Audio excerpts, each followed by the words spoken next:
Hola, buenos días. Me da gusto volverlos a saludar a través de este medio, esperando que estén todos bien.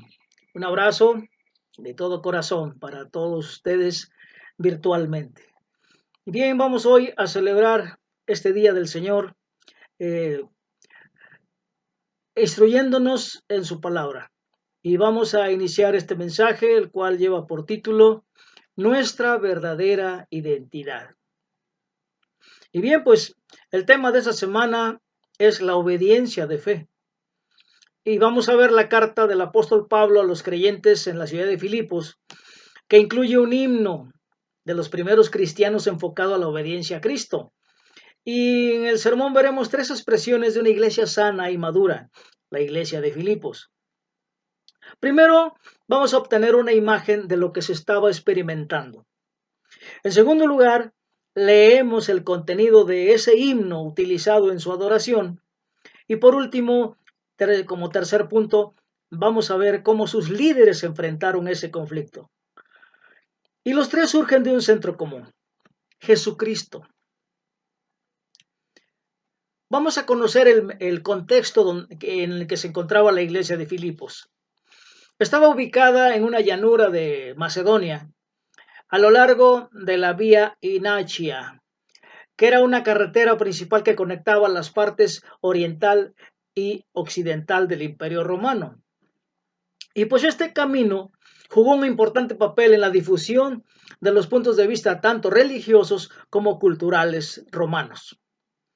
Y esto coloca a la iglesia de Filipos en medio de influencias culturales y religiosas que a menudo entrarían en conflicto con el Evangelio.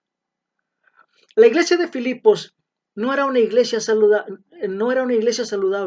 era una iglesia establecida en territorio hostil.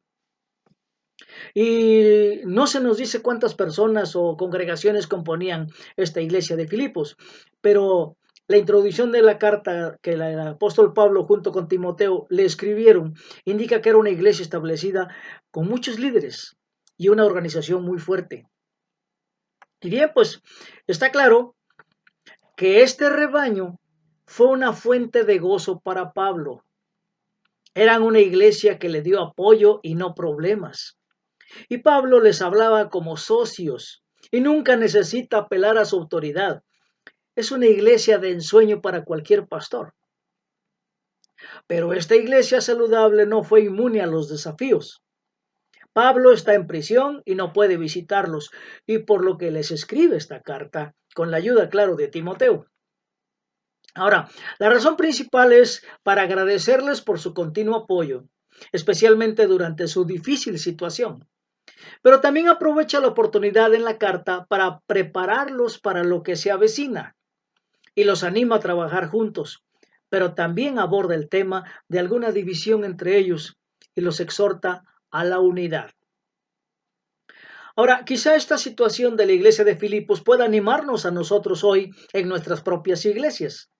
Está claro que una iglesia fiel no está determinada por la posición de sus líderes entre la población, sino más bien por su compromiso con el Evangelio.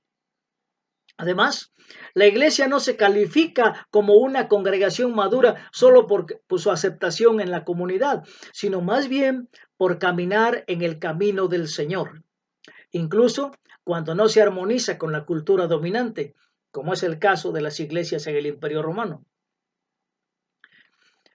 Y les pregunto, ¿no es alentador saber que incluso la iglesia favorita de Pablo no estuvo libre de desafíos? Pues bien, recuerden que la iglesia de Filipos, o más bien la carta dirigida a la iglesia de Filipos, es una de las cartas más gozosas del Nuevo Testamento. Ya lo vimos en el mensaje anterior. Y muchas veces tenemos la idea de que la iglesia primitiva era una expresión ideal de cómo debería ser una iglesia hoy, si la imitamos, claro. Pero cualquier lectura justa de las cartas dirigidas a estas iglesias revela que tenían los mismos problemas que muchas de nuestras iglesias enfrentan ahora. El teólogo Karl Barth dijo una vez, no hay cartas en el Nuevo Testamento aparte de los problemas de la iglesia. Y bien, pues ahí tenemos la respuesta. Y no hay fórmula secreta escondida en las primeras iglesias para recrear la iglesia perfecta que pudiera ser hoy. Y como ellos, nuestra esperanza está en el mismo Señor Jesucristo, que está presente con su gracia en nuestro siglo como lo estuvo con ellos. Bueno, ahora vamos a ver cómo Pablo aborda un problema en particular de la iglesia de Filipos, y por ello nos basamos en la escritura de Filipenses 2 del 1 al 13. Si ya la leímos, pues nos vamos a familiarizar más con lo que estamos hablando. Y Pablo comienza en el versículo 1 con un por tanto. Y bueno, ese por tanto, él prepara para unos condicionales, porque luego les dice a los filipenses que se comporten de una manera digna del Evangelio de Cristo. Así que Pablo confronta los conflictos internos de la iglesia al exhortarlos a la unidad que se tiene en Cristo y comienza a sentar las bases en 4 declaraciones de sí. Por tanto, sí, vamos a ver qué es lo que sigue. Y los está diciendo que si han experimentado esas 4 cosas, entonces tienen una base sólida para la unidad. Y él quiere que se enfoquen en su unidad en Cristo para ayudarlos a no estar divididos por sus diferencias en la iglesia. Veamos cada una de estas 4 declaraciones de sí, mirando nuestro propio fundamento en Cristo para la unidad dentro de nuestras iglesias hoy también. Así que es doble la enseñanza. Primer punto. Por tanto, así comienza el versículo 1 de Filipenses 2. Y el primer sí dice, por tanto, si sienten algún estímulo en su unión con Cristo. Así comienza. ¿Qué quiere decir esto? Bueno, esta es la frase más importante, porque Pablo les hace recordar lo que es ser cristiano. Y nuestra verdadera identidad se encuentra solo en Cristo, unidos con Cristo. Y si alguna vez te preguntan, hermano, ¿qué te hace ser cristiano? ¿Qué es lo primero que piensas? ¿Que vas a la iglesia? ¿O tal vez tu comportamiento es de lo mejor? ¿O porque lees la Biblia y oras? ¿O qué se te viene a la mente? Y es que Pablo está diciendo aquí que somos cristianos porque estamos unidos con Cristo. Todo lo que hacemos o lo que no hacemos se deriva de esto. Si estamos unidos a Cristo, entonces todo lo que hacemos es en unión con Cristo. Y si no lo hacemos, es en unión con Cristo. Y si es que esta debería ser la realidad más alentadora que podamos imaginar. Esto asegura nuestra identidad. ¿Dónde? En el propio ser del Hijo Eterno, que tiene su identidad en su relación con su Padre. Bien. Pablo llama a su iglesia a que recuerde quiénes son en Cristo, que se sientan animados por la tremenda buena noticia de a quién pertenecen y la permanencia de esa pertenencia. Bueno, quizá esto unirá a la iglesia para recordar un tiempo antes de sus divisiones, cuando se animaban unos a otros con esta realidad, como podemos ver en el libro de los Hechos, capítulo 2. La unidad fluirá de ese estímulo. Ahora que si cada uno de nosotros apunta a la misma pertenencia que tenemos en Cristo, entonces estamos compartiendo algo que es fundamental para nuestra identidad. La unidad fluirá de tal intercambio indiscutible, ¿verdad? Pregunto, ¿ha habido en la iglesia una experiencia de la presencia de Cristo? Nuestra unión es en Cristo y por tanto nuestra unidad unos con otros se encuentra solo en Cristo.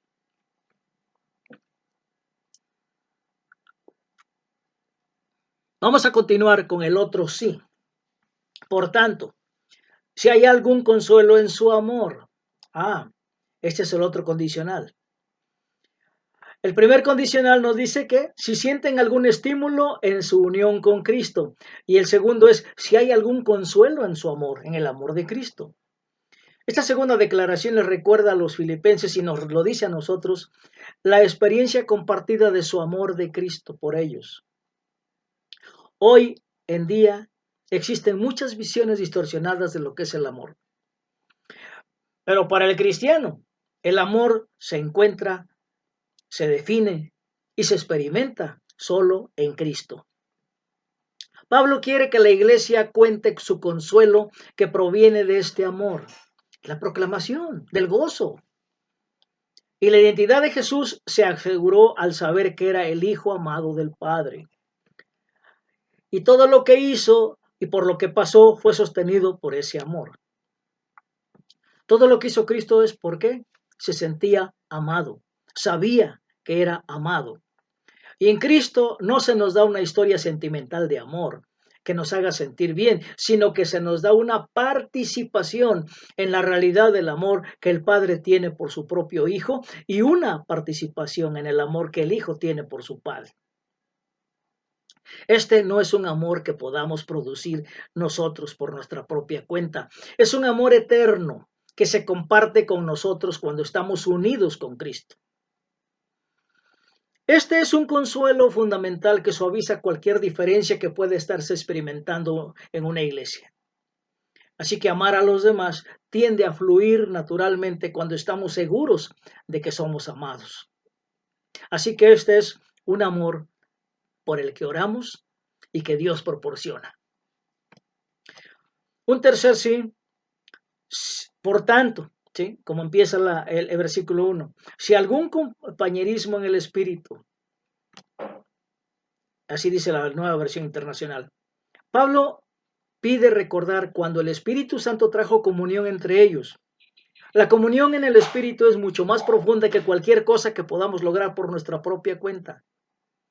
Esa comunión que el Espíritu comparte con los creyentes es la misma comunión que el Padre y el Hijo han estado compartiendo por toda la eternidad. Es también una beca que se recibe, no se logra, se recibe. Y el verdadero compañerismo no es un ideal de nuestra propia creación.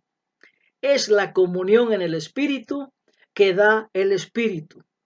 Y esto genera libertad y plenitud en nuestras relaciones cuando rendimos el control de nuestra vida a la comunión con Padre, Hijo y Espíritu Santo. Así que, hermano, pídele a Dios que te ayude a reconocer y experimentar esa libertad y la plenitud en tus relaciones. Y no te desanimes. Si no sientes esa suavidad de la gracia hacia otro, algunas experiencias son más poderosas, otras son más sutiles que ni siquiera lo notas.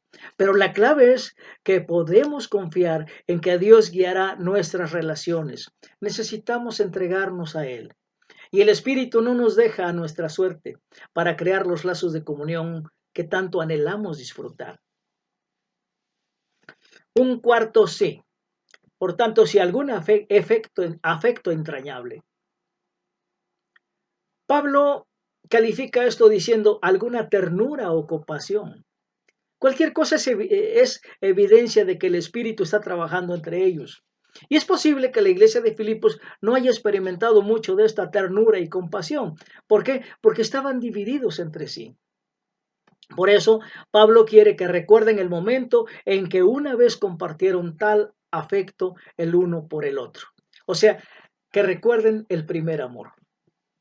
Ahora, ¿de dónde viene esto? Es posible que nosotros también necesitemos recordar días más cálidos en nuestras confraternidades, si estamos luchando en el presente por llevarnos bien. Pero no nada más en la iglesia, también en la comunidad. Y para revivir el fuego en el presente, no recurramos a los sentimientos cálidos del pasado. Más bien, es recordar la presencia de Cristo y su ternura y su compasión hacia nosotros, que están manifestadas en nuestras relaciones pasadas con los demás, en nuestro primer amor. Esto es un indicador más de que estamos unidos con Cristo, que Él es nuestra identidad unificadora.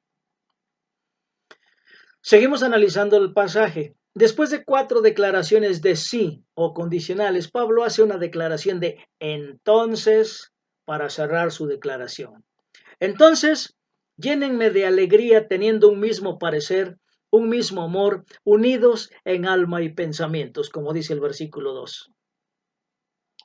Hay gozo en la unidad, pero no cualquier unidad, sino la unidad que se obtiene al compartir nuestra identidad en Cristo. Esa es una identidad marcada por compartir la mente, el corazón y el espíritu del Señor. No es cualquier cosa, hermanos. Así que llénenme de alegría, teniendo el mismo parecer, un mismo amor, unidos en alma y pensamiento. Y luego dice en el versículo 3, no hagan nada por egoísmo o por vanidad. Así que esta orientación de la vida, del egoísmo y la vanidad, destruye la unidad. No estamos hechos para existir por nosotros mismos, hermanos, como si fuéramos criaturas independientes y autosuficientes. No, el Dios Trino nos ha creado para compartir en su vida, enfocados en Él y experimentando una relación unificada. Veamos lo que Pablo dice en el versículo 3.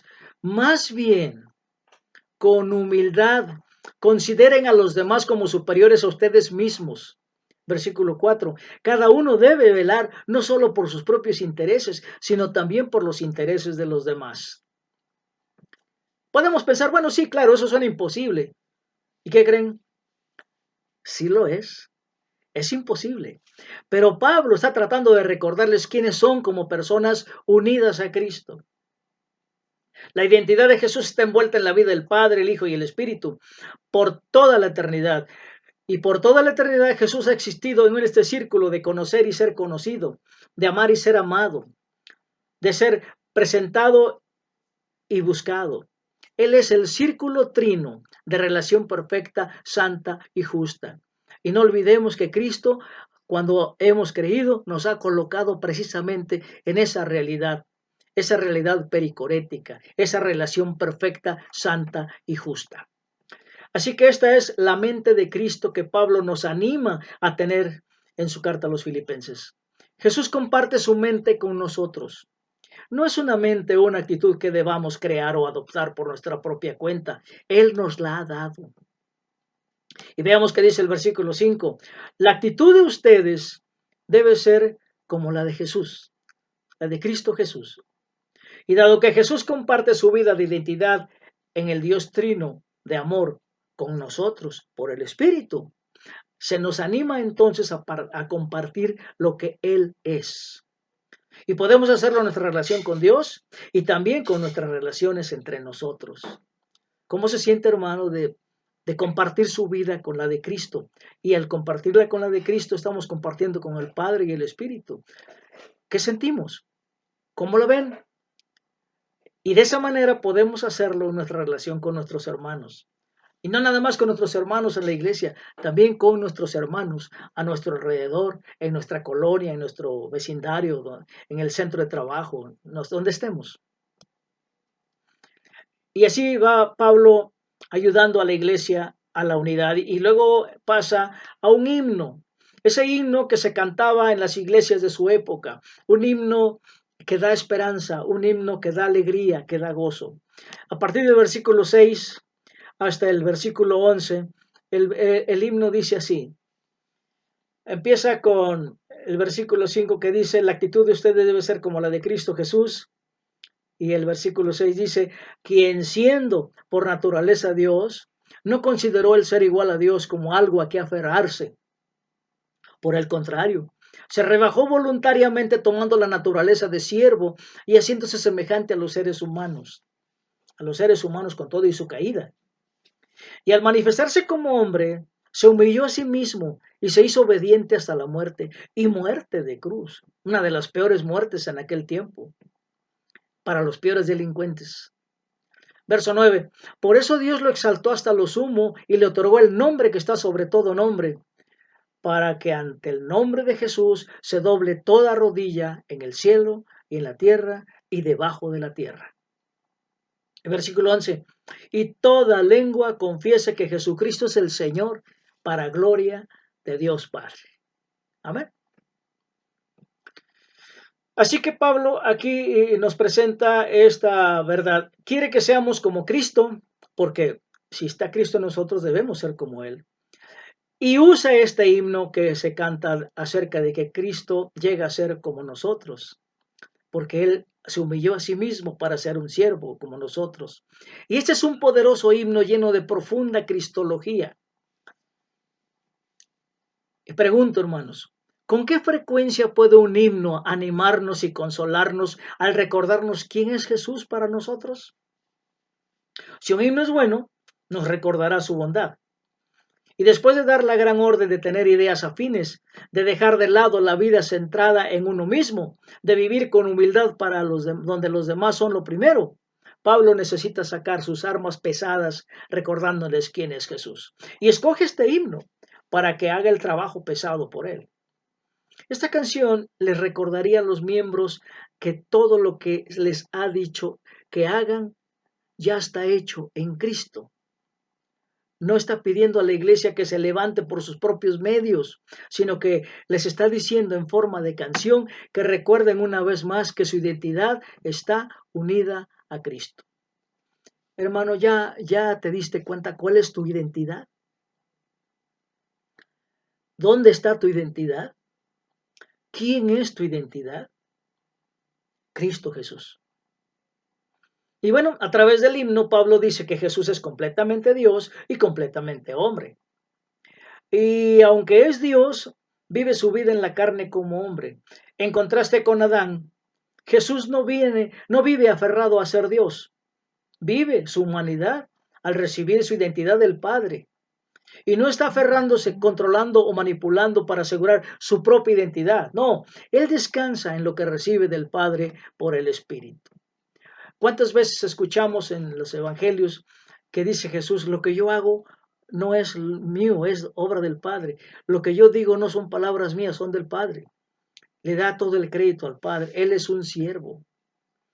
Y entonces vemos a Jesús viviendo una vida de humildad, obediencia y sacrificio. Y Él nos muestra lo que significa ser verdaderamente humano. Como criaturas caídas, somos incapaces de vivir verdaderamente en esta vida humilde de obediencia y sacrificio. Pero ojo, Jesús la ha vivido por nosotros y ahora está compartiendo esa vida con nosotros por el Espíritu. ¿No le da gozo, hermano? Lo que vemos en la cruz es el Dios Trino destruyendo la caída. Veámoslo de esa manera. Jesús ha hecho la paz al llevar toda la muerte y todo el pecado y todos nuestros caminos de control y aferrarnos a la identidad a la cruz y destruirla. Y como resultado de esto, el Padre lo exalta. Incluso la exaltación de Jesús es algo para ser recibido. Jesús no se corona a sí mismo, es coronado por el Padre. Bueno, Pablo concluye con la misma palabra con la que comenzó la sección. Por lo tanto, solo que esta vez ahora está refiriendo a todo lo que él y su himno bien escogido han dicho acerca de Jesucristo. Sobre esta base puede llamarlos a la obediencia fiel, no determinada por la presencia de Pablo, sino por la base de la presencia de Jesús en ellos por el Espíritu. Así que Pablo termina diciendo en el versículo 12, así que mis queridos hermanos, como han obedecido siempre, no solo en mi presencia, sino mucho más en mi ausencia, lleven a cabo su salvación con temor y temblor. Verso 13. Pues Dios es quien produce en ustedes tanto el querer como el hacer para que se cumpla su buena voluntad. Así que todo es Cristo Jesús por el Padre en el Espíritu.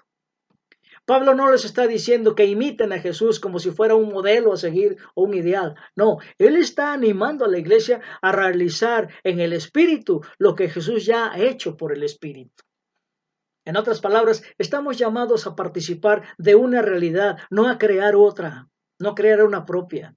Ya está la realidad y estamos llamados a participar en ella. Es un privilegio, hermanos. Es un privilegio que hay que dar gracias. Y no podemos simplemente apoderarnos de nuestra identidad en Cristo. Pablo los llama a ellos y a nosotros hoy a abrazar nuestra identidad como el único cuerpo unido con Cristo. Así que nuestra voluntad se acaba en este momento. Hermanos, demos gracias por esta enseñanza. Bendito Dios, te damos gracias, Padre nuestro, por la enseñanza tan grande y tan profunda que nos has dado a través de esta lectura, a través de este mensaje. Gracias por todo el amor con que nos amas. Gracias porque nos has tenido en una atención especial como tus hijos amados en Cristo. Y gracias por Cristo, y gracias por el Espíritu, y gracias por el amor tan grande con que nos amas y que nos has puesto en este pedestal en el que está Cristo. Porque nos has perdonado, porque nos amas y porque nos has llenado de ti. Así que Padre, ayúdanos, muéstranos la forma, anímanos siempre a que podamos comportarnos como verdaderos hijos tuyos, como verdaderos identificados con Cristo Jesús. Así que Padre, en el nombre de Jesús y por el poder y la presencia del Espíritu Santo, te adoramos, te alabamos, te damos gracias y nos ponemos en tus manos para que tu voluntad se haga en tu iglesia y en cada uno de nosotros. Amén.